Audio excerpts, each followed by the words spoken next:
भैया एक मिनट सामने से हटेंगे। ये भैया थोड़ा सा थोड़ा सा थोड़ा सा। ओ जोगी बाबा आ जाओ। पहन लेंगे। पहनाओ।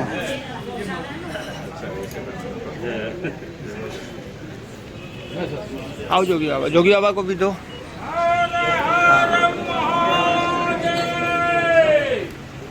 जगत गुरु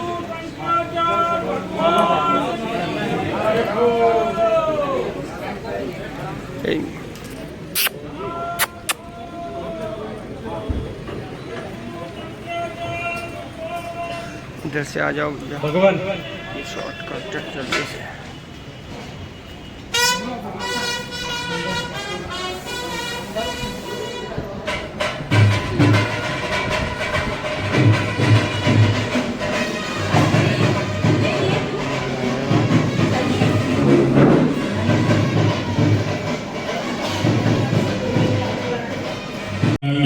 येन कराकरं पादयोपाद्यमस्तयोर्घमात्मनं स्नानं च समर्पयामि नमस्करोमि देवश्चतवासवितुः प्रसवे त्रिकोर्बाहुभ्यां विष्णोस्ताभ्यां स्नानं जलं समर्पयामि वस्त्रार्थे वस्त्रं समर्पयामि शिवते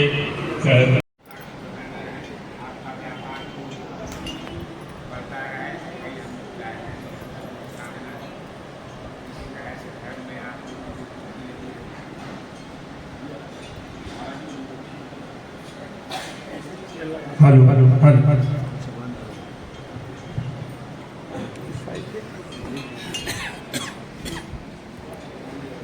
एक मिनट बहुत थोड़ा सा।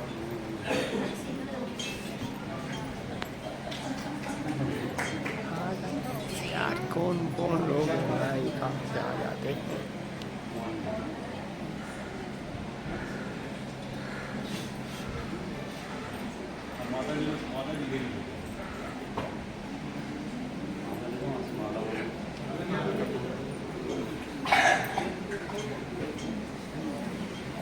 एक मिनट शूट कर लेगा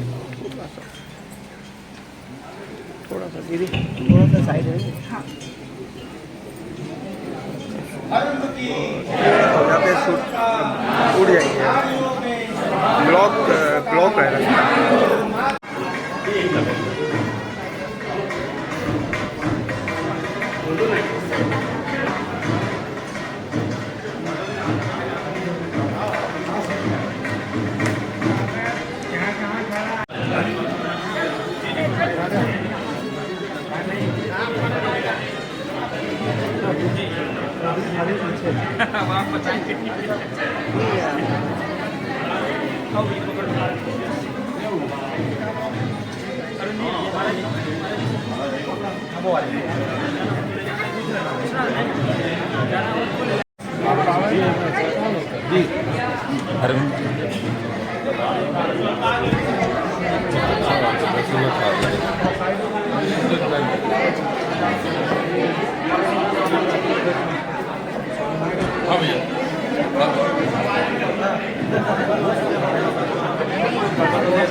अभी देते हैं भैया, अभी देते हैं भैया स्वल्पाहारे स्वल्पाहारे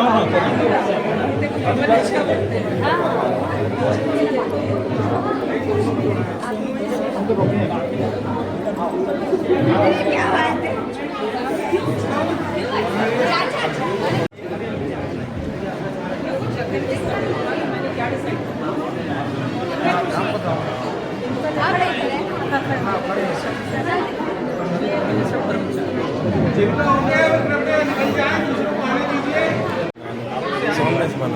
ना ना वो आपस में रखिए।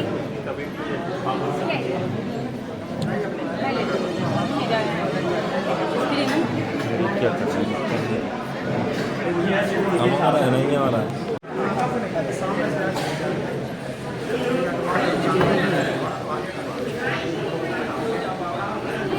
भाई थोड़ा सा थोड़ा सा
हाँ भैया साहब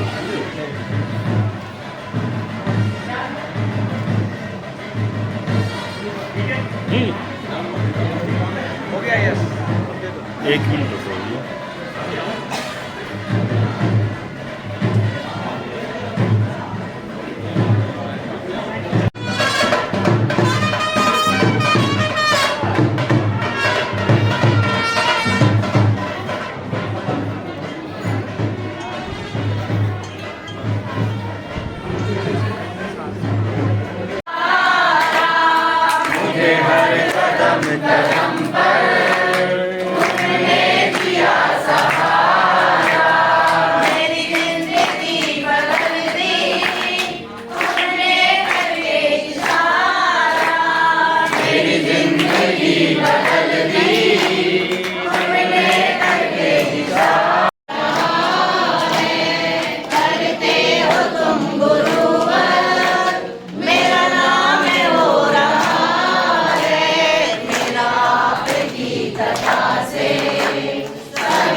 तो सावा हेमंत टीवी चैनल से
हेमंत तोसावड़ हेमंत टीवी चैनल से दिखाता हुआ 3 नंबर रूम हमारा महाराजा पैलेस सिवनी।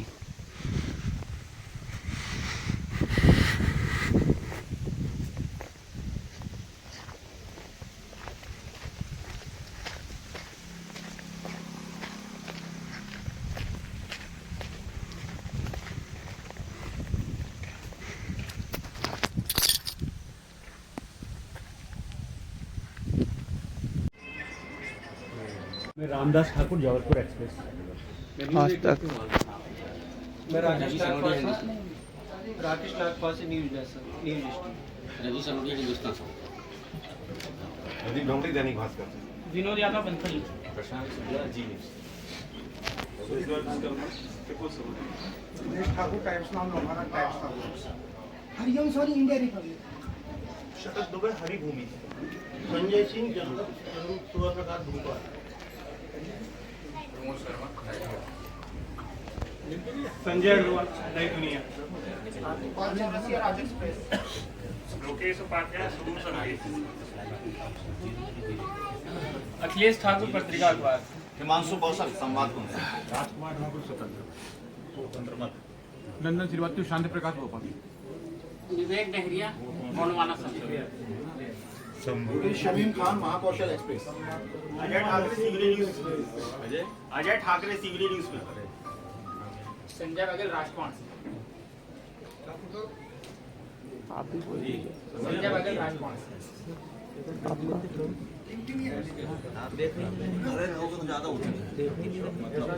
आप बोलिए भी, आप कहाँ से बता दीजिए।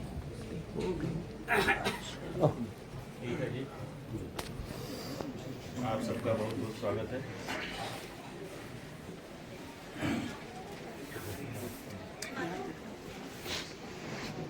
हम सिवनी आए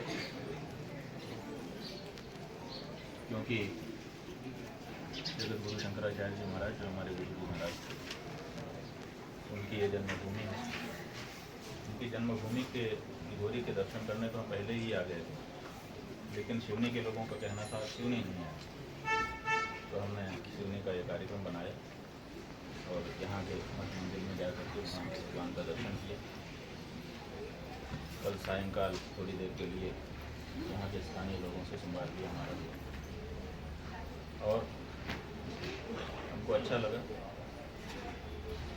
यहाँ पर हमने बुजुर्गों से सुना था कि एक संस्कृत पाठशाला थी, आजकल वो नहीं चल रही है, तो हमने ये इच्छा व्यक्त की कि यहाँ के स्थानीय लोगों का सहयोग मिले तो इस पाठशाला को फिर से आरंभ किया जाए, क्योंकि यहाँ की जो आवश्यकताएं हैं विद्वानों की, उसकी पूर्ति अगर यहीं से हो तो अच्छा होगा। यहाँ के बच्चों को बहुत दूर जा कर के अध्ययन करना पड़ता है, तो माता पिता उनको भेजने में संकोच करते हैं, और इसलिए पास में अगर पाठशाला हो जाएगी तो यहाँ पर भी अध्ययन होगा। इसके अतिरिक्त हमारे पीठ पंडित जी हैं, उनका कहना था यहाँ पर महाराजा श्री की कीर्ति का एक स्तंभ होना चाहिए। हमको बड़ी प्रसन्नता है, कल हमको सभा में बताया गया कि यहाँ की नगर पालिका ने बहुत प्रस्ताव पारित कर दिया है, नक्शा भी बन गया है और आने वाले 2-3 महीनों में इसका कार्य आरंभ होने वाला है। तो ये तो हमारी बात थी। हमने पूछा था यहाँ के हमारे जो सहयोगी हैं कि कोई मुद्दा हो जिस पर प्रेस कॉन्फ्रेंस करनी है, तो उन्होंने कहा यही मुद्दा है कि एक बार पत्रकारों से आपका मिलना हो जाए। तो बोल तो बात हुई, आप सबसे मिल करके अच्छा लगा। महाराज जी, एक सवाल था जनमानस में जी, उसका मैं लोगों की तरफ से पूछना चाह रहा हूँ। नाम तो नहीं बता पाऊंगा क्योंकि हम लोगों से जो लोग पूछते हैं उनके अंदर खुद में इतना सामर्थ्य नहीं होता कि वो अपनी बातें रख पाएँ, तो हम एक पब्लिक रिप्रेजेंटेटिव फेस करते हैं। तो एक सवाल ये आ रहा था कि आप जैसे जो उच्च कोटि के साधु सन्यासी होते हैं, मतलब जिनको देख के पूरा समाज चलता है, तो आप लोग की हर विधि जो होती है शास्त्रोक्त होती है, मतलब जो चीज़ शास्त्र में है कहीं ना कहीं वो आपकी चर्या में झलकता है। तो अपने जो जगत गुरु हैं स्वामी स्वरूपानंद सरस्वती जी महाराज, जिनको सिवनी की जनता बहुत मानती है, उनका जब महाप्रयाण हुआ, जब मतलब वो नहीं रहे, उन्होंने अपने शरीर का त्याग किया, तो उसके बाद उसी उनके जो पार्थिव देह थी उसके सामने जो है घोषणा हुई। तो ऐसी कौन सी शास्त्रोक्त विधि है जहाँ किसी के पार्थिव देह को सामने रखकर उसका जो अधिकार रहता है उसकी मतलब घोषणा की जाती है? क्योंकि ऐसा माना जाता है कि गृहस्थ भी रहता है तो गृहस्थी 13 दिन इंतजार करती है। तो मतलब एक प्रश्न ये आया था उस समय, क्योंकि 1 साल पुराना था और कभी ऐसा अवसर नहीं आ पाया, और सामान्यतः बहुत कम मैं प्रेस कॉन्फ्रेंसेज में आ पाता हूँ। तो इसके पूर्व में भी जब आपने उल्लेख किया कि रजनीश सिंह जी के यहाँ कुछ पत्रकार पहुँचे थे, तो सूचना मुझे भी थी पर मैं आ नहीं पाया। और आज सुबह भी जब मनोज भैया ने मुझे फ़ोन किया था तो मैंने कह दिया था कि मैं नहीं आऊँगा, पर फिर लोगों ने कहा भैया ये भी एक चीज़ है, हमको वो शास्त्र का उल्लेख चाहिए कि जो पूज्य महाराज जी ने अपना इच्छा पत्र दिया था वो अगर 15 दिन बाद या 2 महीने बाद भी खुलता तो वो तो बदल नहीं जाता, वो तो वही रहता जो हमारे पूज्य महाराज जी ने अपनी इच्छा व्यक्त की थी पत्र में। तो वो कौन सी शास्त्रोक्त विधि थी जिसमें अपन एक पार्थिव देह के समक्ष ऐसा करते हैं? लोग चाह रहे थे कि उसका आप वर्णन जो है समझाते हुए करते। अपने पास पूरा समय है ना? जी पूरा जी, बड़ी तो किसी को नहीं, नहीं किसी को नहीं। तो ये उस बात की चर्चा कर रहे हैं। नहीं गुरुजी, मैं नहीं, लोग पूछ रहे हैं, मैं केवल आपके बात पहुंचाऊंगा, मैं केवल प्रसारण करूंगा। हमने मान लिया। आपके पूरे सम्मान को ध्यान में रखते हुए मैं इस चीज को मतलब लोगों की तरफ से आपसे पूछ रहा हूँ। आपको ये जो अंदेशा है ना कि हमको बुरा लग रहा है, नहीं, ऐसा बिल्कुल मत मानिए। आपका सवाल है, जनता की ओर से है, आप उसको पूछ रहे हैं और हम आपके माध्यम से उसका जवाब दे करके लोगों के समाधान के लिए प्रस्तुत है। बस समाधान इतनी सी बात है। लोग तो आप ऐसा मत मानिए कि इससे हमको कुछ अटपटा लगेगा। सवाल तो सवाल होता है, किसी के मन में जब आ जाता है तो उसको मथने लगता है, इसलिए उसका जवाब हो जाना चाहिए, स्पष्टता हो जानी चाहिए। तो आपने अच्छा प्रश्न पूछा है और निसंकोच होकर के पूछा है, तो हमको अच्छा लगा, कोई हमको इसमें खराबी नहीं। ये पूज्यपाद ज्योतिष पीठाधीश्वर और द्वारका शारदा पीठाधीश्वर जगत गुरु शंकराचार्य ब्रह्मलीन स्वामी स्वरूपानंद सरस्वती जी महाराज के ब्रह्मलीन होने पर उनके देह के समक्ष, पार्थिव देह जिसको कहते हैं, उसके समक्ष ही जो उनके दोनों उत्तराधिकारियों की घोषणा हुई, उसी के संदर्भ में ये प्रश्न है जी कि कुछ रुका जा सकता था, रुक करके करना चाहिए था, ऐसा आम लोगों का मानना है। क्यों नहीं रुके, उसी समय क्यों कर दिया, ये यही प्रश्न है ना। हमने ठीक समझा है आपके प्रश्न को और कह रहे हैं कि उसमें शास्त्र क्या है, विशेष करके शास्त्र पर जोर दिया जा रहा है, क्योंकि जो आचार्यों का आचरण है वही लोगों के लिए उदाहरण बनता है। यद्यदाचरति श्रेष्ठः तत्तदेवेतरो जनः सहयत् प्रमाणम कुरुते लोकस्तदनुवर्तते। ये भगवत वाणी है और इसमें कहा गया है कि श्रेष्ठ लोग जिस तरह का आचरण करते हैं उसी का अनुकरण सामान्य लोग करते हैं। इसलिए श्रेष्ठ लोगों का जो आचरण है वो शास्त्रोक्त होना चाहिए, विचारित सुविचारित होना चाहिए, मनमाना नहीं होना चाहिए। तो बिल्कुल ठीक बात है, उचित है। अब आप कहते हैं कि शास्त्र क्या है, और शास्त्र के साथ साथ आपने पूछा नहीं, वो हम आपको बताना चाहेंगे कि शास्त्र के साथ साथ परंपरा भी देखी जाती है। कहीं कहीं शास्त्र होता है, कहीं कहीं परंपरा होती है और कहीं कहीं दोनों होते हैं, तभी किसी कार्य को किया जाता है। जहाँ सीधे सीधे शास्त्र होता है वहाँ पर तो शास्त्र का आलम्बन ले लिया जाता है, शास्त्र वाक्य का आधार लेकर के कार्य किया जाता है। जहाँ सीधे सीधे शास्त्र वाक्य नहीं होता है वहाँ पर परंपराओं को देखा जाता है। तो यहाँ पर क्या था, परंपरा निभाई गई कि शास्त्र निभाया गया कि दोनों निभाए गए, यही प्रश्न। तो हम आपको बताना चाहेंगे कि आदि शंकराचार्य ने ये 4 मठ बनाए और उन्होंने इन पर अपने 4 शिष्यों को अभिषिक्त किया और अभिषिक्त करके उन्होंने एक मठामनाय महानुशासन नाम से संविधान पीठों का बना दिया। वो यहाँ पर तो हमारे पास नहीं होगा, अगर आप कहेंगे तो आजकल व्हाट्सएप से तुरंत आ जाता है, तो हम वो मंगा करके आपको उपलब्ध भी करा दें। तो ये जो मठामनाय महानुशासन है, ये बुक ऑफ कमांड इसको अंग्रेजी में कहते हैं, माने इसी के आधार पर शंकराचार्य पीठों का संचालन होता है। इसमें भगवान शंकराचार्य जी ने सब कुछ कह दिया है जो कहा जाना चाहिए। जब भी कोई संस्था का निर्माण जैसे करता है तो उसके लिए आजकल बायलॉज नियमावली बनाता है, तो उसी तरह से ये बायलॉज है शंकराचार्य पीठों का, और ये मैंडेटरी है, माने आवश्यक है। तो उसमें ये कहा गया है एक एवा विशेष्य स्यादन्ते लक्षण सम्मतः, ये वाक्य है जो हम अभी याद होने के कारण आपको सुना रहे हैं। इसका मतलब है कि एकस्य आचार्यस्य अन्ते एक एव लक्षण सम्मतः अभिषेच्यः। जब एक आचार्य का अंत हो जाए, अंत से यहाँ पर शरीर के अंत का तात्पर्य है व्यवहार की दृष्टि से, तब लक्षण सम्मत, जिसमें जो लक्षण ऊपर हमने बताए हैं उन्होंने लक्षण भी बताए, शुचि ही जितेन्द्रियः वेद वेदांगादि विशारदः योगज्ञ सर्वशास्त्राणाम समदास्थानम आप्नुयात्। पवित्र हो, जितेंद्रिय हो, वेद वेदांग का पारंगत हो और सभी शास्त्रों में समन्वय स्थापित करने की क्षमता रखने वाला हो और दंडी सन्यासी हो। ऐसा जो आचार्य है उसका अभिषेक एक का किया जाना चाहिए। माने एक आचार्य का जब अंत होगा तो उसके स्थान पर उस पीठ को संभालने के लिए एक और आचार्य जो लक्षण सम्मत हो उसका अभिषेक किया जाना चाहिए। तो यहाँ स्पष्ट लिखा हुआ है एक एवाभिषेच्य स्यादन्ते, अंते माने जब शरीर पूरा हो जाए तब।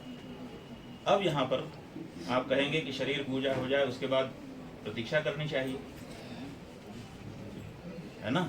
यही आपका कहना है। अंत में तो होना ही था, इतना तो आप भी मान रहे हैं कि एक आचार्य का अंत हो जाएगा तो दूसरे आचार्य को आना होगा, लेकिन आप ये कह रहे हैं कि प्रतीक्षा कर लेनी चाहिए।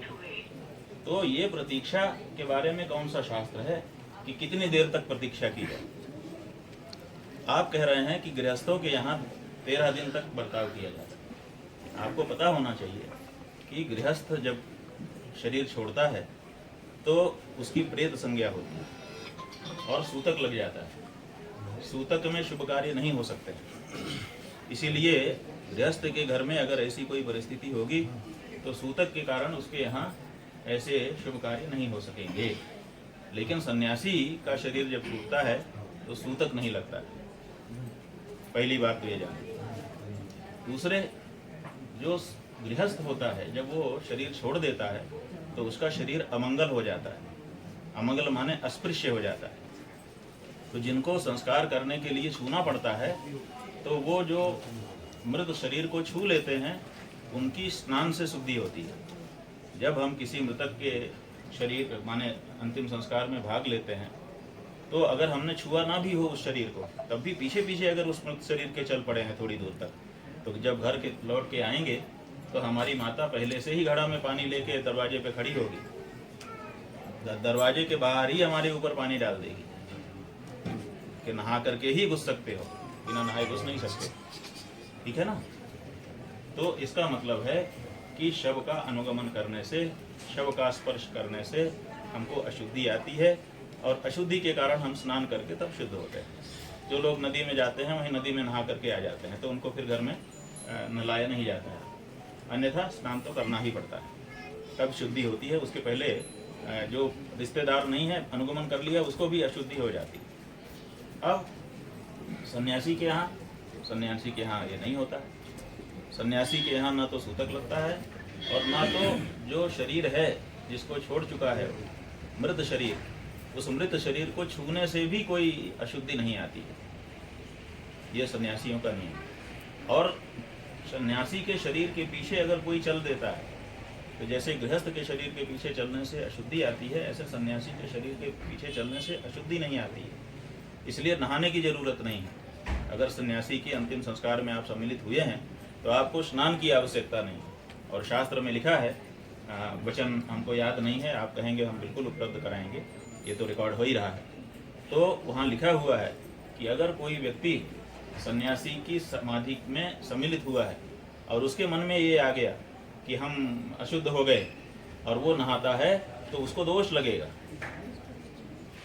माने उसके मन में ये नहीं आना चाहिए कि मैं अशुद्ध हो गया, और सन्यासी के पीछे पीछे, उसके शव के पीछे पीछे चलेगा, उनकी समाधि में उनको जाके परिक्रमा करके प्रणाम करेगा, तो उसको अश्वमेध यज्ञ का फल मिलता है। तो सन्यासी का मामला अलग होता है, वहाँ सूतक पातक नहीं लग रहा। एक बात इसी तरह से जैसे ये सन्यासी का मामला हमने बताया, ऐसे ही जो राजा होता है, राजा भी सूतक से इतर होता है। ये जो अभिषेक किया जाता है ना, आसन पर बैठा करके तीर्थों के जल से मंत्र पढ़ करके अभिषेक किया जाता है, तो हमारे यहाँ ये अभिषेक आचार्य का होता था। आ जाइए, यहीं से ले आओ। रास्ता बना के ले आते धीरे इस से, साइड उधर से अगर रास्ता हो तो ऐसे घुमा वहाँ से घुमा के भी ला सकते हो। तो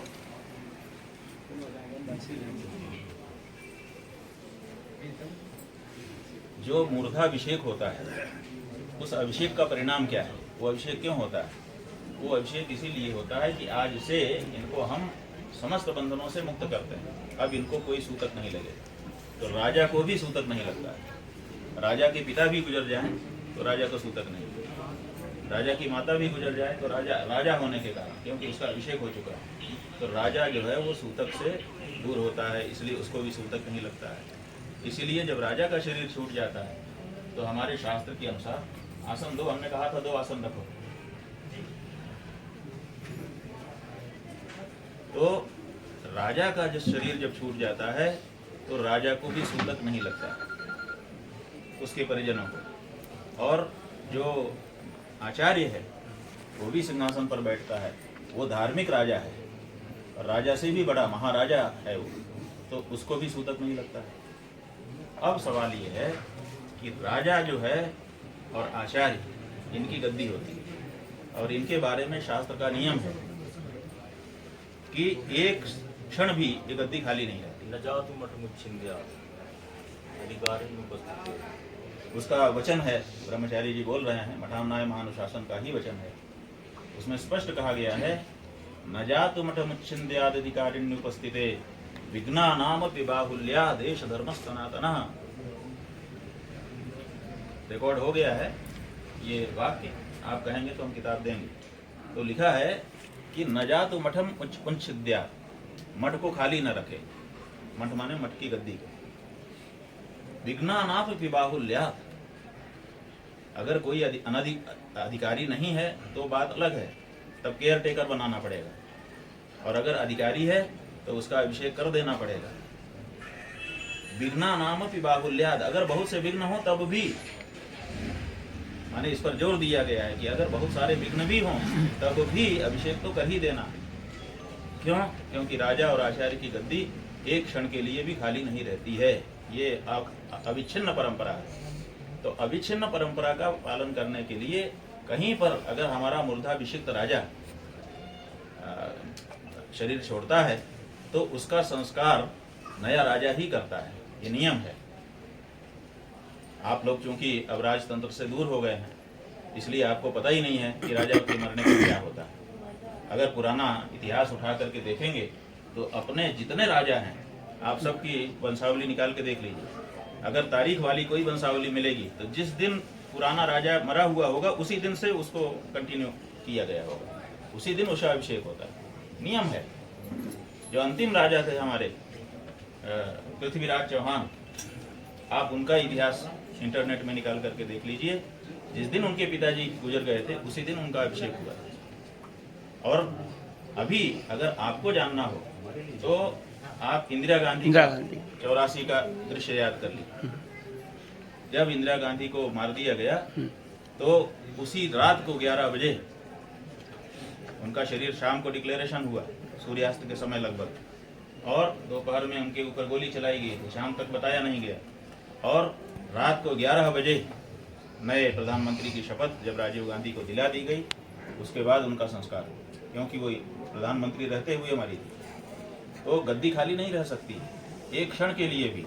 तो जब पुराना राजा जाता है मुसलमानों के यहाँ, मुस्लिम देश जो हैं उनका इतिहास आप निकाल कर देख लीजिए, वहाँ भी किंगडम है और वहाँ पर भी जब नया राजा अभिषिक्त हो जाएगा तब पुराने के मरने की घोषणा होती है कि पुराना राजा शरीर छोड़ चुका है, अब नए राजा ये होंगे और उसकी देख रेख, क्योंकि जो संस्कार होना है राजा का उसका नेतृत्व कौन करेगा।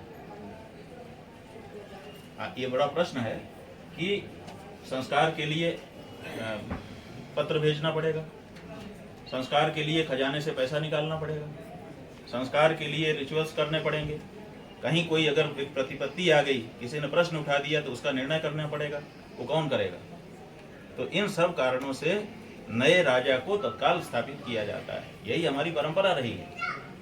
और आप देखिए हमारे जो गुरुजी थे, उनके जो गुरुजी थे, इसी पीठ की बात आपको बता रहे हैं, ज्योतिष पीठ की बात। उनका शरीर 1952 में पूरा हो गया, 20 मई सन 1952 अंग्रेजी तारीख, कलकत्ता में पूरा हो गया और उन्होंने अपना कोई उत्तराधिकारी पहले से सुनिश्चित किया नहीं था, किसी को पता नहीं था कि क्या है। ऐसी परिस्थिति हो गई, तब उनका शरीर कलकत्ता से वाराणसी लाया गया कि वाराणसी में उनको जल समाधि दी जाएगी। लेकिन उनकी जल समाधि के पहले एक अंतरिम समिति बनाई गई, केयर टेकर शंकराचार्य बनाया गया और वो हमारे गुरुजी बने अंतरिम समिति के अध्यक्ष के रूप में। जब उनकी नियुक्ति हो गई तब जाकर के उनकी जल समाधि दी गई हमारे गुरुजी के गुरुजी की। ये इतिहास है, वो अंतरिम समिति का रजिस्टर हम लोगों के उसमें रखा हुआ है।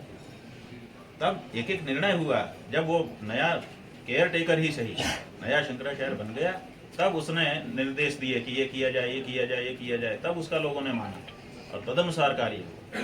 तो ये अपने यहाँ की शास्त्र मर्यादा भी है, परंपरा भी है और सुस्थापित परंपरा है। ये वही लोग प्रश्न उठा सकते हैं जिनको राज परंपरा का, आचार्य परंपरा का तनिक भी ज्ञान नहीं है और जो समझते हैं कि ये जैसे हमारे गृहस्थों के घर में मृत्यु होती है तो हमारे शोक हो जाता है, हमारे सूतक लग जाता है, वैसा ही वहाँ हुआ होगा। तो ऐसा सोचने के कारण ही इस तरह का प्रश्न लोगों के मन में उठता है।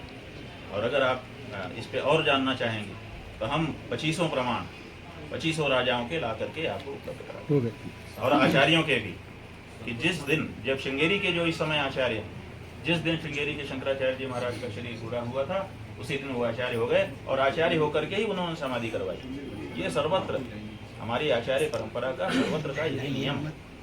यहाँ पर कोई उपलब्ध नहीं होता है। जैसे ब्रह्मानंद सरस्वती जी महाराज के बारे में हमने बताया कि उनका कोई उत्तराधिकारी उपलब्ध नहीं था, तो अंतरिम समिति बना करके उसका अध्यक्ष महाराज जी को बनाया गया, फिर उनके निर्देश में हुआ। बाद में लोगों ने बताया कि ये वसीयत उन्होंने की हुई है, फिर उसको बुलवाया गया, बुलवा करके खोला गया।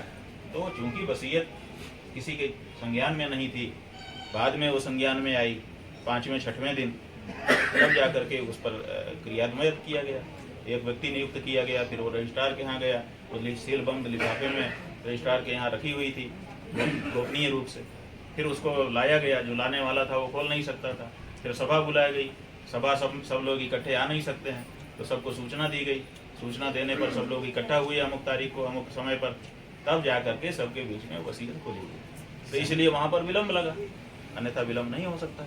स्वामी जी समझ रहे हैं ना? शंकराचार्य जी, तो आपको समाधान है जी, हम तो ये है कहा शंकराचार्य जी, आज चारों ओर सनातन धर्म पर हमला हो रहा है। रुको भैया, पहले इस बात पे हो जाए। तो ये जो कुछ हुआ है, ये जो अभिषेक हुआ है जगत गुरु शंकराचार्य जी महाराज के ब्रह्मलीन होने पर उनके शरीर के सामने, एक तो ये शास्त्र के अनुसार पूरी तरह से, दूसरे ये परंपरा के अनुसार, और तीसरे ये ब्रह्मलीन जगत गुरु जी महाराज की इच्छा के अनुसार। यहाँ पर उनके इच्छा पत्र उन्होंने जिनके पास रखा था, अपने निजी सचिव ब्रह्मचारी सुबुद्धानंद जी के पास, वो स्वयं भी आए हुए हैं, उनको यहाँ आना चाहिए था, नहीं आए हैं, अंदर हैं। मंच से बताया था। तो उन्होंने उनको गुरुजी ने आदेश किया था कि मेरा शरीर पूरा होने पर मेरे शरीर के सामने ही अभिषेक तुम कर देना और ये सार्वजनिक कर देना। तो जैसा उनका आदेश था उसके आधार पर उन्होंने किया। तो शास्त्र के अनुसार, परंपरा के अनुसार और ब्रह्मीभूत शंकराचार्य जी महाराज की इच्छा और आदेश के अनुसार ये कार्य हुआ है, इसलिए इसमें किसी प्रकार की शंका किसी को नहीं करनी चाहिए। और अगर आवश्यकता होगी तो बहुत सारे प्रमाण इसके बारे में उपलब्ध हैं। शंकराचार्य जी ये पूछना था, आपने धर्म में राजनीति या राजनीति में धर्म किसके उचित होता है? देखिए, धर्म में राजनीति हो सकती है, राजनीति में धर्म हो सकता है। हमारे अंदर आप हो, आपके अंदर हम हैं, लेकिन व्यवहार में नहीं है। व्यवहार तो अलग अलग आपका चलेगा, हमारा चलेगा। तो उसी तरह से धर्म धर्म है, राजनीति राजनीति है। दोनों को आप मिला करके अगर चलेंगे तो ये ठीक नहीं होगा, और आजकल यही कोशिश हो रही है, जिसके कारण गलत परिणाम निकल करके आ रहे हैं। बाबू जी, कल आपने कहा था कि शंकराचार्य जी कांग्रेस के समर्थक में नहीं थे, समर्थन कभी नहीं किया, सही है। उन्होंने हमेशा सत्य का साथ दिया, और राम सेतु के बारे में भी आपने कहा। परंतु आरोप जो लगते आए, जैसे भी रामभद्राचार्य जी आए थे कि शंकराचार्य जी कांग्रेसी थे, उन्होंने बोला यहाँ ब्राह्मण समाज में भी, तो आप जब उन्हें कांग्रेसी नहीं कह रहे, वो कह रहे, तो इसका क्या अर्थ माना है? देखिए, हमारे यहाँ एक पहेली है, पहेली होती है ना सब जगह, तो संस्कृत भाषा वालों की पहेली एक है, वो हम आपको सुनाते हैं। उसमें लिखा है कि विद्वान कीदृक् वचो ब्रूते वो रोगी कश्चन नास्तिकः कीदृक् चंद्रम न पश्यन्ति तत्सूत्रम प्राणिनेर्वद। माने विद्वान कैसी वाणी बोलता है, एक प्रश्न, और दूसरे भी प्रश्न है। यहाँ इसी का प्रसंग है, इसलिए बताते हैं। तो उसका उत्तर बताया गया है अर्थवत, माने अर्थवान बात बोलनी चाहिए, सार्थक बात बोलनी चाहिए।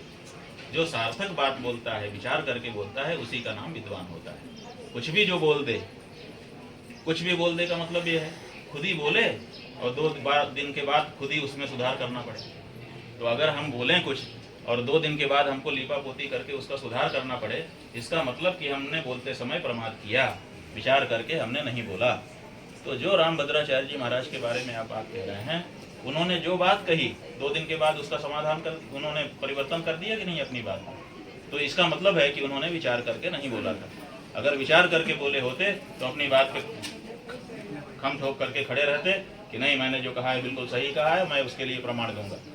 लेकिन जब लोगों ने आपत्ति की तो ये नहीं कह पाए वो, और फिर उन्होंने कहा कि नहीं, लिपापोती की, कुछ अच्छी बातें इधर उधर की बातें कह करके उसको समाप्त किया। ये तो आप इसके प्रत्यक्षदर्शी हैं जी। तो विद्वान वो व्यक्ति होता है जो बात उसके मुंह से निकले पहले से उसको कसौटी पे कस ले, ताकि वो कभी कटे ना। और जिसकी बात नहीं कटती है वही अच्छा विद्वान माना जाता है। वही वकील अच्छा है जो दावा बनाए तो कभी कटे ना, सुप्रीम कोर्ट तक चला जाए ना कटे। नहीं, अब आपने कुछ भी लिख दिया, थोड़ी देर में ही कट जा रहा है, एक आदमी आगे काट दे रहा है आपकी बात, तो ये ठीक नहीं। हमने कहा, कल आपने कहा है कि अगर किसी को इस बारे में डिस्कशन करना हो तो लिखित करना पड़ेगा। हम प्रमाण के साथ बता देंगे कि हमारे गुरुजी ने कभी पार्टी लाइन पर चल करके कोई कार्य नहीं किया, सनातन धर्म की दृष्टि से जो कार्य किया सो किया, और हम उसके लिए फिर से रिकॉर्ड कर रहे हैं आपके सामने। शंकराचार्य ऐसे जो बात बोले दृढ़ता से बोले। अगर उन्होंने कहा कि वो नरेंद्र मोदी को गरियाते रहते थे तो उनको सिद्ध करना पड़ेगा कि उन्होंने कब दी, कौन सी गाली दी। क्या बता सकते हैं आप?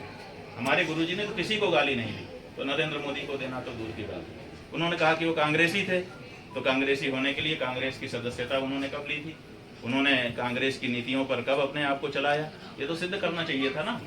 तो उन्होंने कुछ सिद्ध नहीं किया।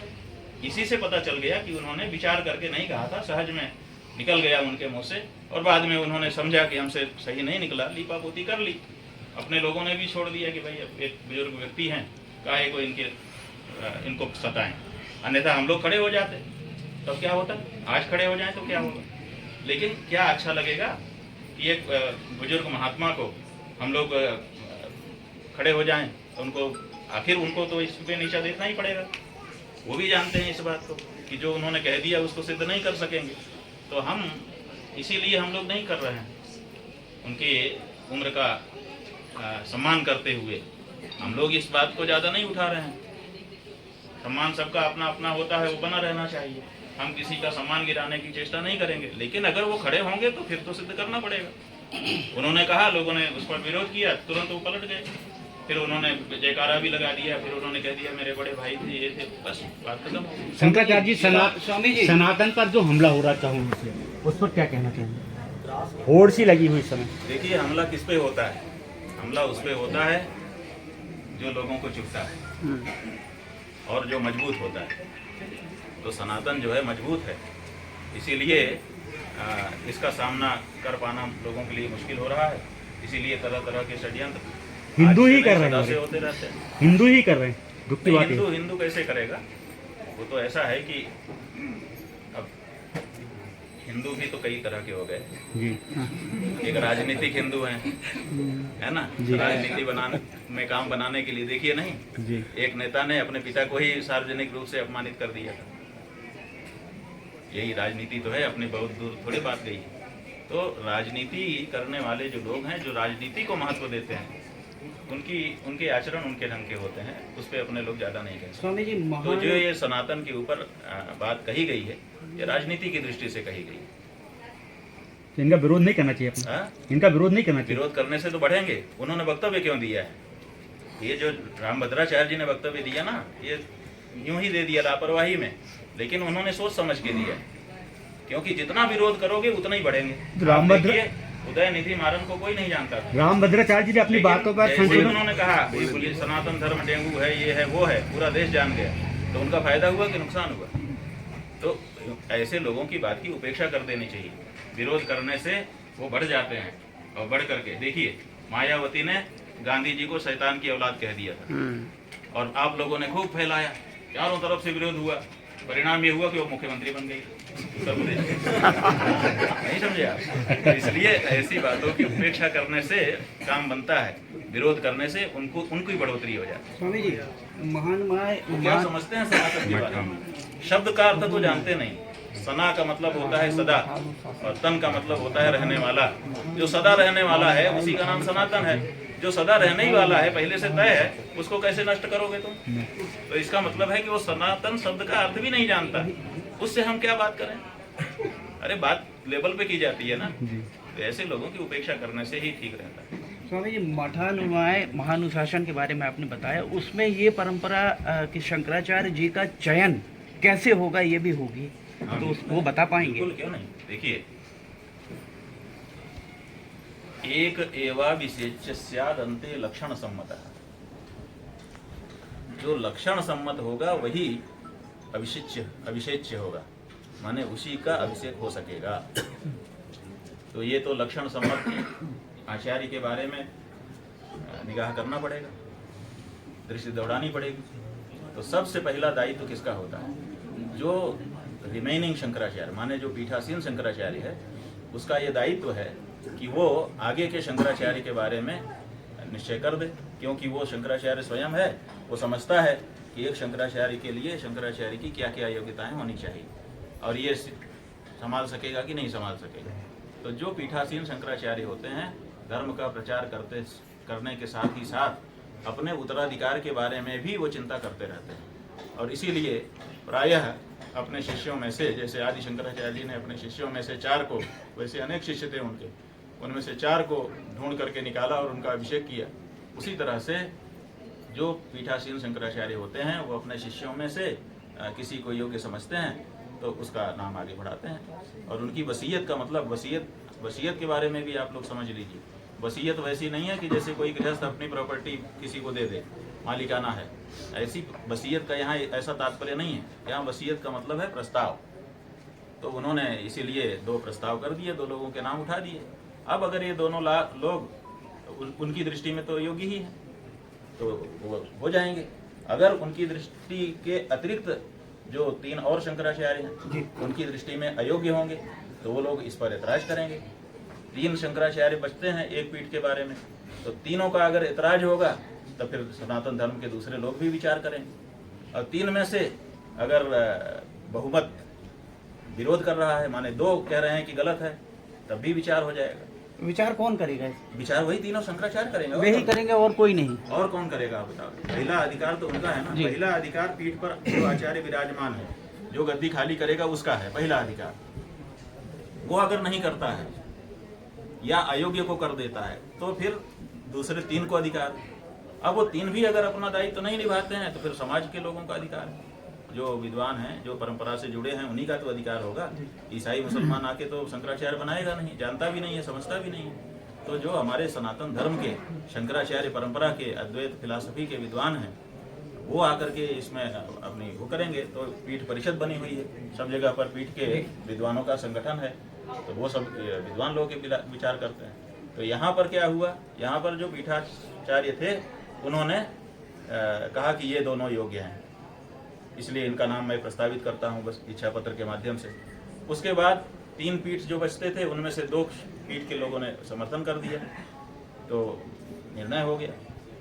जब सुप्रीम कोर्ट में मुकदमा जाता है तो वहाँ पर 3 जज 5 जज बैठते हैं, 7 जज बैठते हैं, 9 जज बैठते हैं। संविधान पीठ जब बैठती है तो उसमें से बहुमत जो होता है वही फैसला मान्य हो जाता है। विरुद्ध फैसले भी आते हैं लेकिन वो रिजेक्ट कर दिए जाते हैं। जैसे 9 जज हैं और 5 ने अगर मान लिया और 4 विरोध कर रहे हैं तो 4 का नहीं सुना जाता है, तो बहुमत के अनुसार फैसला हो जाता है। वही हमारे यहाँ प्रक्रिया है कि 3 शंकराचार्य हैं, 3 में से बहुमत जिधर हो जाएगा वो मान लिया जाता है। अच्छा, तो वो यहाँ पर हुआ। गुरुजी, अभी बिहार में जाति सर्वे के आंकड़े आए हैं, उसके बाद लगातार हर राज्यों में मांग हो रही है जाति आधारित जनगणना की। आप क्या सोचते हैं जाति को लेकर? देखिए, बात यह है कि एक तरफ तो हमारे देश का संविधान कहता है कि भेदभाव हटाओ। हम शंकराचार्यों की उपेक्षा किस कारण से हो रही है?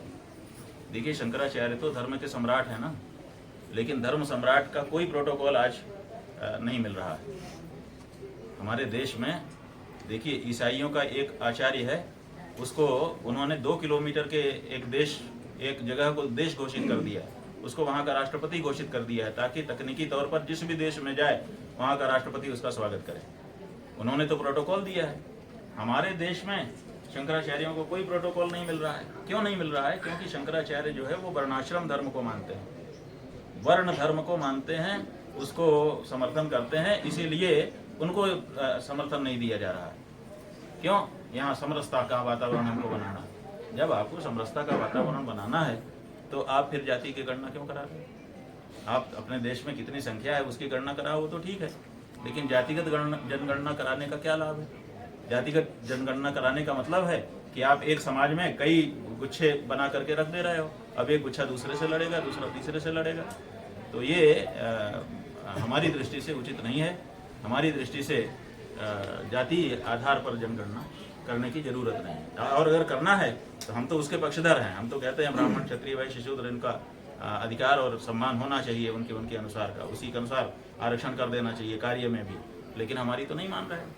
और आप जनगणना करा रहे हो, जाति का प्रमाण पत्र तहसीलदार से बंटवा रहे हो, तो आप लोगों के बीच में खाई हो रहे हो। आरक्षण आपने दे दिया है, उसका परिणाम ये हो रहा है कि आज सवर्ण और अवर्ण दो धड़े हो गए हैं पूरे देश में, और दोनों एक दूसरे के खिलाफ लड़ रहे हैं।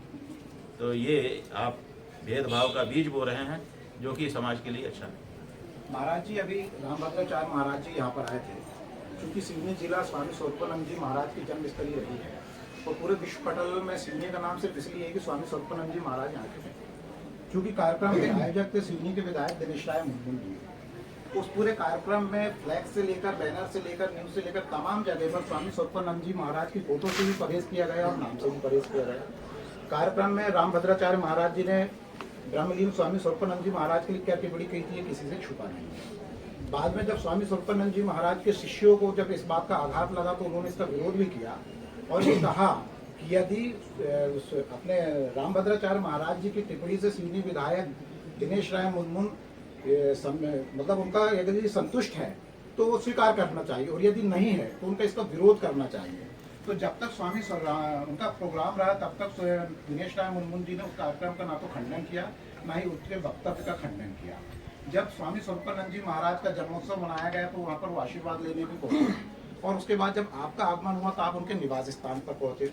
तो जो भक्त हैं स्वामी स्वरूपानंद जी महाराज का मन में जिनका आस्था है, सम्मान है, तो उनका ये कहना पड़ा कि जिन्होंने हमारे गुरु को लेकर ऐसी वाणी बोला और जिन्होंने कार्यक्रम करवाया तो उन्होंने उसका खंडन नहीं दिया, तो उनके निवास पर पहुंचना कितना उचित है? देखिए, बात यह है कि आप एक कार्यक्रम में एक वक्तव्य को आधार मान करके आप अभी तक किसी व्यक्ति के द्वारा किए गए सारे कार्यों को बुला देना चाहते हैं, तो हम ऐसा नहीं कर सकते। ठीक है, एक वक्तव्य किसी व्यक्ति के साथ सारे संबंधों को समाप्त करने का कारण नहीं बन सकता, और विशेष करके तब जब उसका स्वयं का वक्तव्य ना हो। अगर वो स्वयं कुछ कह देता तो बात अलग थी, कड़ाई से विरोध किया जाता। उसने एक ऐसे व्यक्तित्व को बुलाया था जिसके सामने वो भी नहीं कह सकता कि ऐसा मत बोलिए, कोई नहीं कह सकता। सम्मान के साथ किसी को बुलाया है, हम ही आए हैं, तो जो हमको बुलाने वाला है भरद्वाज हमको कह सकता है कि ये बोलिए या मत बोलिए, नहीं कर सकेगा। मर्यादा है, एक शिष्टाचार है। तो ऐसी स्थिति में मुनमुन राय का इसमें क्या दोष निकलता है? मुनमुन और बैनर पोस्टर पर फोटो नहीं था, तो जब रामभद्राचार्य जी का कार्यक्रम हो रहा है तो उसमें महाराज जी की फोटो का कोई मतलब नहीं रहता। किसी का भी कार्यक्रम होगा तो उसमें हाँ ऐसा कोई हो जो पूरी तरह से बस काम जुड़ा ही हो, जैसे हम कोई कार्यक्रम करें तो हम तो अपने गुरु जी का फोटो रखेंगे। लेकिन मुनमुन राय तो विधायक है ना, मुनमुन राय तो क्षेत्र का प्रतिनिधि है। वो क्षेत्र प्रतिनिधि होने मात्र से वो किसी का भी कार्यक्रम करेगा उसमें गुरु जी का फोटो रखेगा, ऐसी अपेक्षा हम लोग नहीं करते हैं। तो हमारा ये मानना है कि इसमें मुनमुन राय का सीधा कोई दोष नहीं, और राजनीतिक व्यक्ति है, पहले ही उसको बहुत डैमेज हो गया रामभद्राचार्य जी के कहने से। अब वो खंडन करे चाहे समर्थक करे, इधर कुआ उधर खाई, वो कहाँ जाएगा बेचारा। अगर वो खंडन करता तो गड़बड़ी और मंडन करता तो गड़बड़ी। तो बेचारा चुप होकर के बैठा है, साष्टांग प्रणाम कर रहा है बार बार। और आपके एक अखबार ने, वो कौन सा अखबार, ये संवाद कुंज, कहाँ है इसके प्रतिनिधि? ये संवाद कुंज अखबार है। इसमें अखबार में समाचार छपा है कि 5 लाख रुपया मुनमुन सेन ने हमको दिया। तो हम आपसे जानना चाहेंगे इस पत्रकार वार्ता में कि ये सूचना कहाँ से आपको प्राप्त हुई? 5 लाख रुपया वो कहाँ से ले गया और कहाँ दिया और किसने दिया और किसने देते हुए देखा? क्या था महाराज जी, कल जब कार्यक्रम हुआ तो मैं नहीं हम पूरी कहानी नहीं जानना चाहते। 5 लाख रुपया देते हुए आपके किस संवाद सूत्र ने देखा है? तो हमको स्पष्ट होना चाहिए, पूरी बात क्योंकि बहुत बड़ी बात आपने एक फिगर लिख करके लिख दिया और बाद में इन्वर्टेड कामा में तृप्ति शब्द लिखा है कि तृप्ति हो गई, और इन्वर्टेड कामा। व्यंग्य क्या है? व्यंग्य सीधा सीधा से यही है कि आप कहना चाहते हैं कि हम लोगों ने पैसा लेकर के चुप्पी साध ली। तो आप हमको इसको सिद्ध करके दिखाइए, नहीं तो आपका अखबार बंद होगा।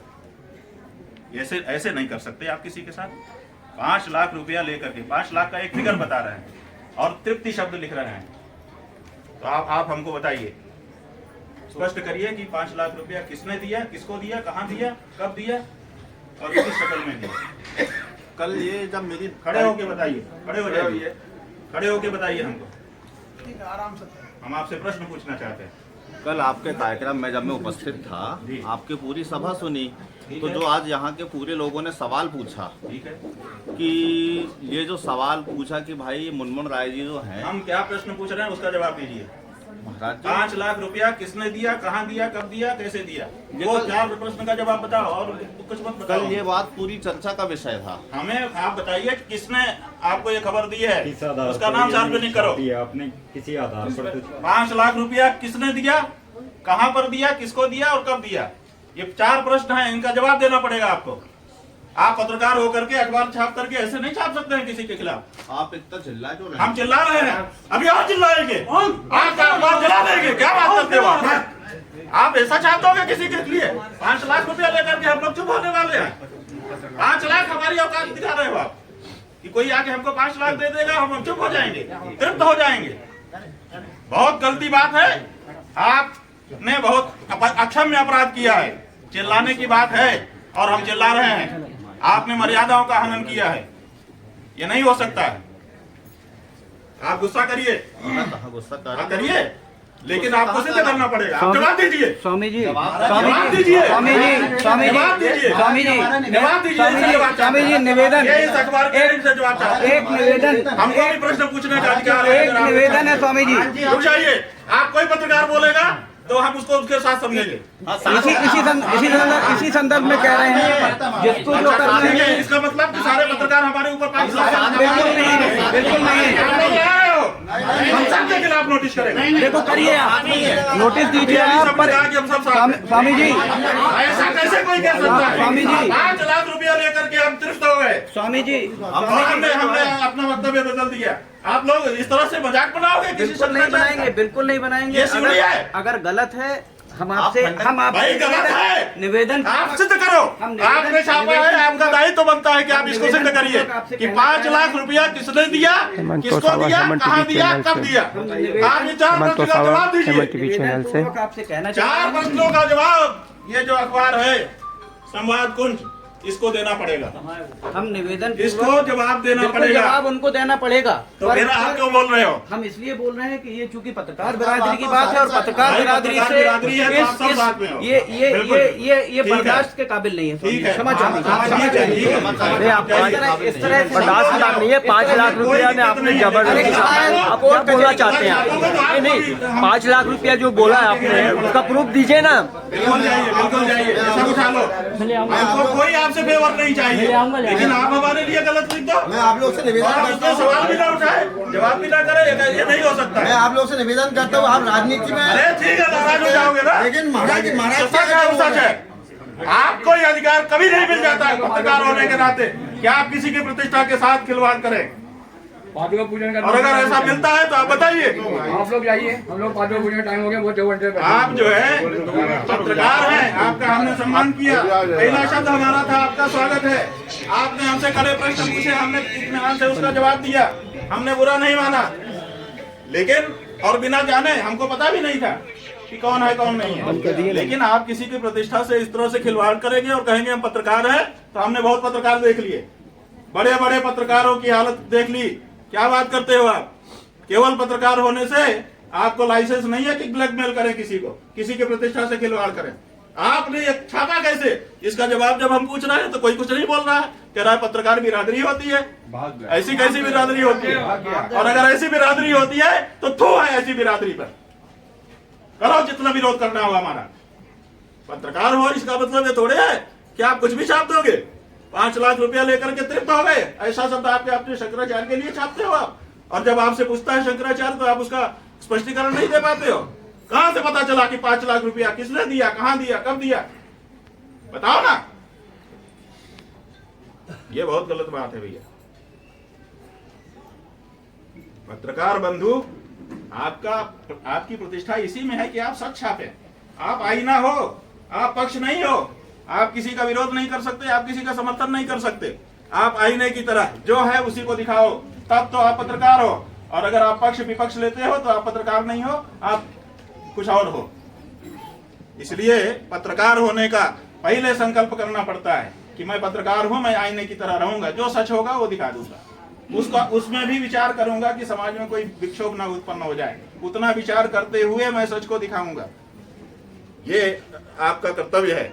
तो आपको अपने कर्तव्य पर रहना होगा, तभी आपका सम्मान कोई भी कर सकेगा, हम भी कर सकेंगे। और अगर इस तरह की लाइन कोई छापेगा और अगर हम उससे पूछेंगे तो वो कहेगा कि मैं बहिष्कार करता हूं, और कोई अगर खड़ा होकर के कहेगा कि मैं पत्रकार बिरादरी का हूं, तो भैया आपकी बिरादरी अगर एक मछली तालाब को गंदा कर देती है, एक अगर ऐसा व्यक्ति आपके बिरादरी में है तो पूरी बिरादरी आप लोगों को सुनना पड़ गया। देखिए क्यों सुनना पड़ गया? बिकॉज ऑफ एक जन के कारण। तो इसलिए ऐसे लोगों को आप बिरादरी में मत शामिल करिए। आपकी बिरादरी की प्रतिष्ठा तभी बची रहेगी। और जवाब सवाल तो सबसे होता है, आप हमसे करेंगे और जरूरत पड़ी तो हम भी आपसे करेंगे। आप इससे बाहर नहीं हो।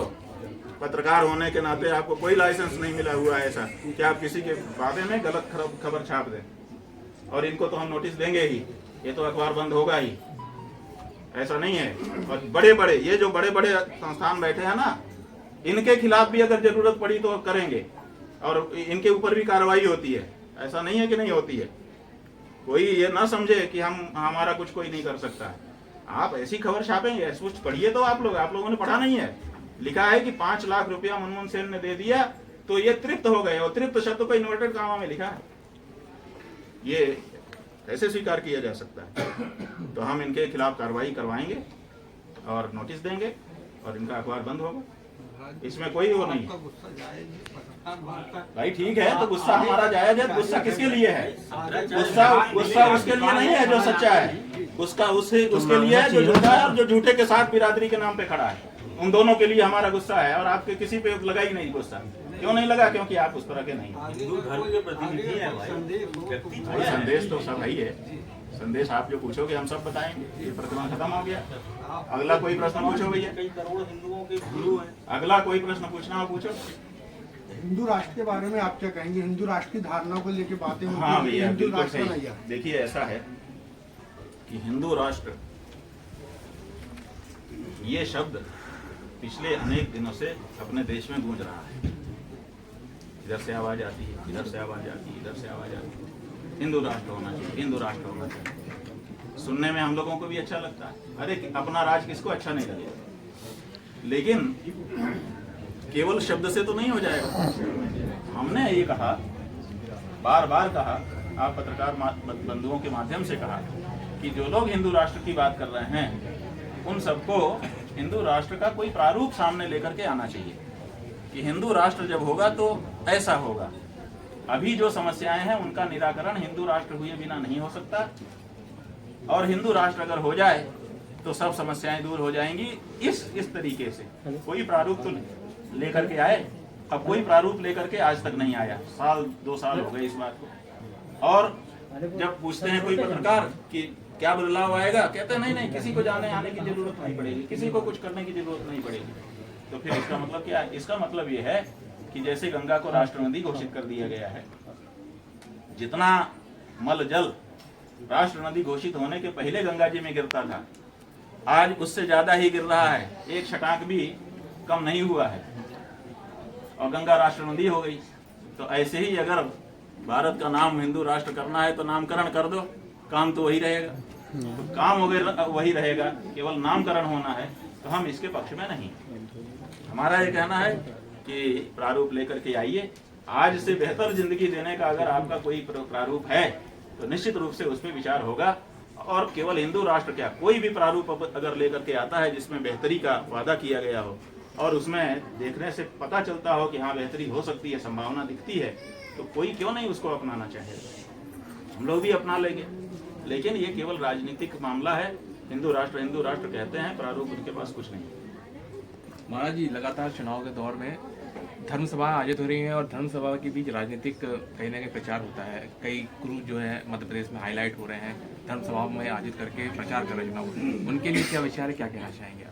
देखिए, बात यह है, हमने ये कहा है, समझने की बात है थोड़ी, कि कोई धार्मिक व्यक्ति किसी राजनीतिक दल का सदस्य नहीं हो सकता, समर्थक भी नहीं हो सकता, प्रचारक तो होना दूर की बात है। क्यों नहीं हो सकता? क्योंकि जो चुनाव आयोग है, चुनाव आयोग में पंजीकृत हुए बिना कोई पार्टी राजनीति देश में नहीं कर सकती। तो जितनी राजनीतिक पार्टियां हैं तो सब की सब चुनाव आयोग में पंजीकृत हैं। और चुनाव आयोग में नियम है कि जब कोई पंजीकृत होने के लिए जाता है तो कहते हैं कि शपथ पत्र दीजिए धर्मनिरपेक्ष होने का, कि आप धर्मनिरपेक्ष रहेंगे। तो हम शपथ पत्र जब, माने कोई राजनीतिक दल जब शपथ पत्र दे देता है कि हम धर्मनिरपेक्ष रहेंगे, तभी उसका पंजीकरण होता है, नहीं तो नहीं होता है। तो जब धर्मनिरपेक्षता की शपथ हमने चुनाव आयोग के सामने दे दी, फिर हम धर्म की बात करें, ये ठीक नहीं लगता है, एक बात। दूसरे, अब हम धार्मिक हैं, हमने अपने गुरु के सामने शपथ ली है कि हम सनातन धर्म के लिए जीवन समर्पित करते हैं। अब सनातन धर्म के लिए हमारा जीवन समर्पित है और हम धर्मनिरपेक्ष पार्टी का प्रचार करें, सही है? चलेगा? इसका मतलब कि हमने जो गुरु के सामने शपथ ली उसको हमने भुला दिया। तो राजनीतिक दल का चरित्र अलग है और एक धार्मिक व्यक्ति का चरित्र अलग है। इसलिए जो लोग भी, चाहे वो किसी पार्टी से जुड़े हों, यहाँ भाजपा, कांग्रेस और दूसरी की बात नहीं है, यहाँ किसी भी राजनीतिक दल की बात है।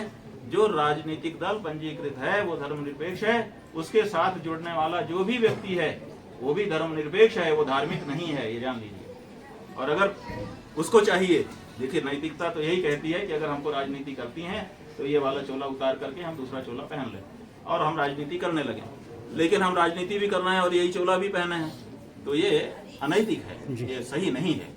इसलिए या तो हम धर्म की शपथ लेकर के सनातन धर्म के लिए कार्य करें, और नहीं तो धर्मनिरपेक्ष होकर के धर्मनिरपेक्षता के लिए कार्य करें। दोनों विचार अपने अपने जगह पर सोचने से अच्छे ही लगते हैं। हम दोनों को खराब नहीं कह रहे हैं, हम राजनीति को खराब नहीं कह रहे हैं, लेकिन हम ये जरूर कह रहे हैं कि जिसने धर्म रक्षा की शपथ ली है वो धर्मनिरपेक्ष पार्टी का समर्थन, सहयोग, प्रचार, सदस्यता, ये सब कुछ नहीं ले सकता, और लेता है तो वो गलत है।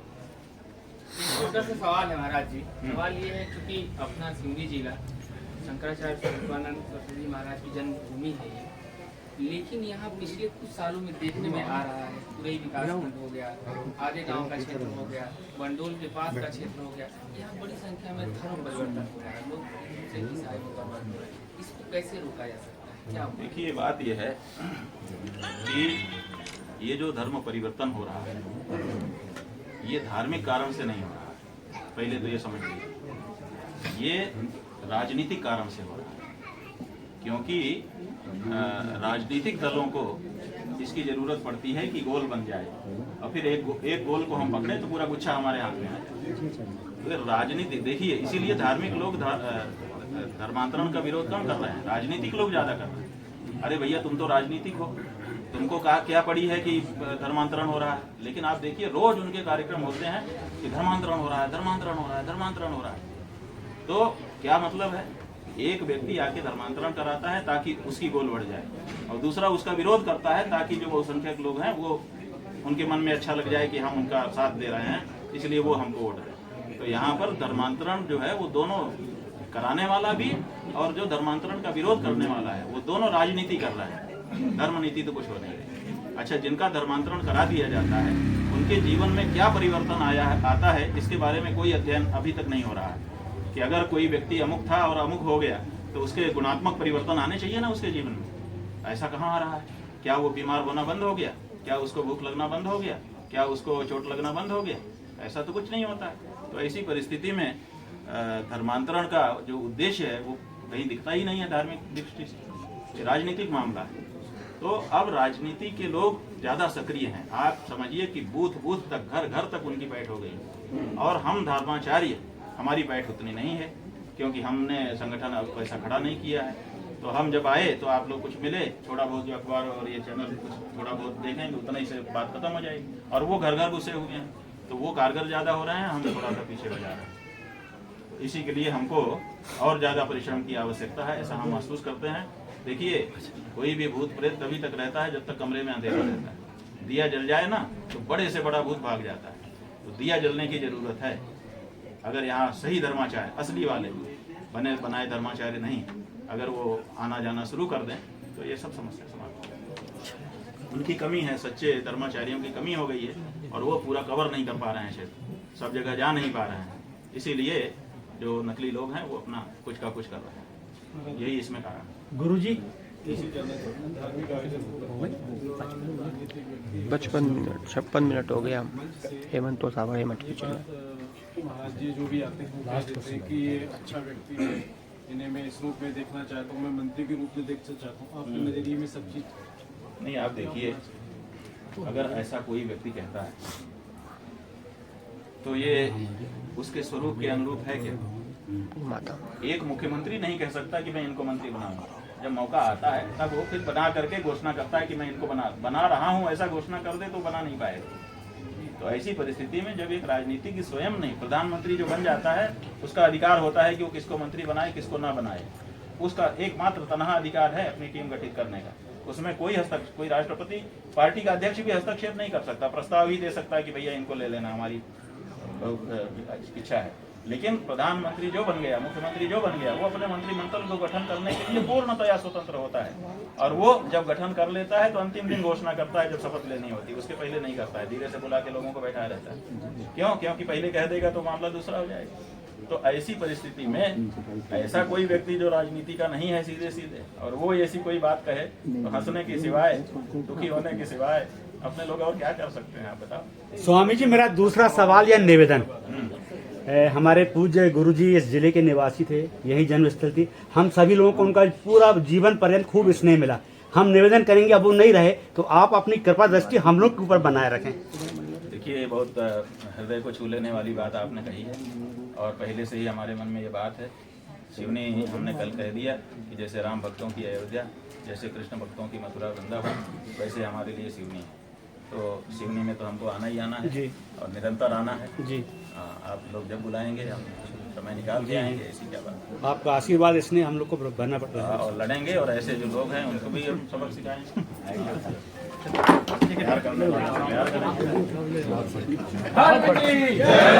धर्म का प्राणियों में गौ माता की गौ हत्या बंद हो, सनातन धर्म की हर हर महादेव।